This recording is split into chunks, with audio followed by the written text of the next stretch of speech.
اب اللہ کی ملاقات کے حوالے سے ہمیں دو باتیں سمجھنے کی ضرورت ہے۔ پہلی بات کہ اللہ سے ملاقات کا اگر آپ کو شوق نہیں تو ہونا چاہیے۔ اگر آپ نے ابھی اس وقت ذرا اپنا محاسبہ کریں، اسی وقت سوچیں میری زندگی کتنے سالوں کی ہے، سوچ لی۔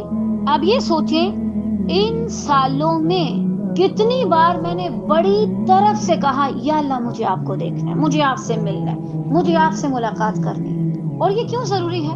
کیونکہ اگر آپ اللہ سے ملاقات کا شوق نہیں رکھیں گے تو اللہ بھی آپ سے ملاقات کا شوق نہیں رکھے گا۔ اگر آپ اللہ سے ملنا چاہیں گے تو ہی اللہ آپ سے ملے گا۔ اچھا، ایک حدیث پڑھ کے مجھے بڑی حیرت ہوئی جس کا مفہوم یہی ہے کہ جو شخص اللہ سے ملاقات کا شوق رکھتے ہیں اللہ تعالیٰ بھی اس سے ملنا چاہتا ہے۔ اور دوسری حدیث یہ کہ کچھ لوگ جنت میں جانے کے باوجود اللہ کا دیدار نہیں کر پائیں گے۔ مجھے ڈر لگتا ہے ان دونوں حدیثوں کو پڑھ کے۔ کیوں؟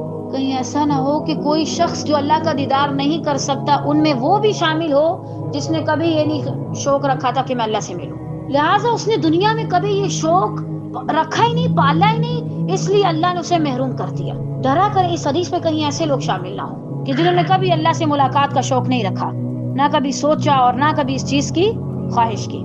آپ کو اللہ تعالیٰ ہی معاذ اللہ اتنا ظالم لگتا ہے کہ آپ اسے ملنا نہیں چاہتے؟ آج بیٹھ کے یہ لازماً سوچئے گا، آج ہی سوچئے گا میں اللہ سے کیوں ابھی تک میں نے کبھی یہ خواہش کا اظہار نہیں کیا کہ یا اللہ میں آپ سے ملنا چاہتی ہوں۔ یقیناً آپ کے کام ہی ایسے ہوں گے کہ آپ منہ دکھانے کے قابل نہیں رہے، معاذ اللہ آپ گناہ کرتے ہوں گے۔ اگر آپ سے جائے نماز تک نہیں جایا جاتا نماز پڑھنے کے لیے تو آپ کے اندر اللہ سے ملاقات کا شوق کیسے ہو؟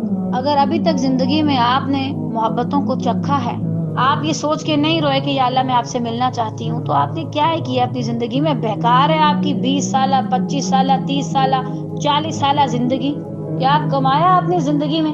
صرف روٹیاں اور سالن نہیں کھایا آپ نے، صرف بچوں کی اور اپنی شادیاں رچائی ہیں آپ لوگوں نے، آپ نے کبھی اس لذت کو چکھا ہی نہیں۔ یقیناً دنیا نے آپ کو اپنے اندر اتنا انوالو کر لیا ہوگا کہ آپ اسی سے ملاقات کو بلا بیٹھے جس نے آپ کو پیدا کیا۔